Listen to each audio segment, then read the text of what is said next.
দূর থেকে এসেছি, সেই উত্তর 24 পরগনার খড়দা রহড়া থেকে এসেছি। যোগেন্দ্রার ডাক উপেক্ষা করতে পারিনি। তারপরে সুব্রত আমার খুব কাছের বন্ধু এবং ভাই।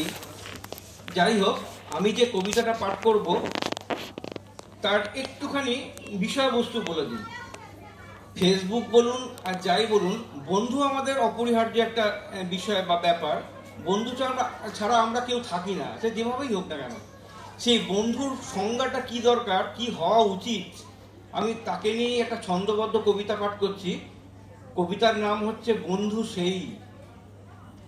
বন্ধু আমি তাকেই ভাবি, যার প্রেরণায় চলি, দুঃখে সুখে আনন্দেতে প্রদীপ হয়ে জ্বলি।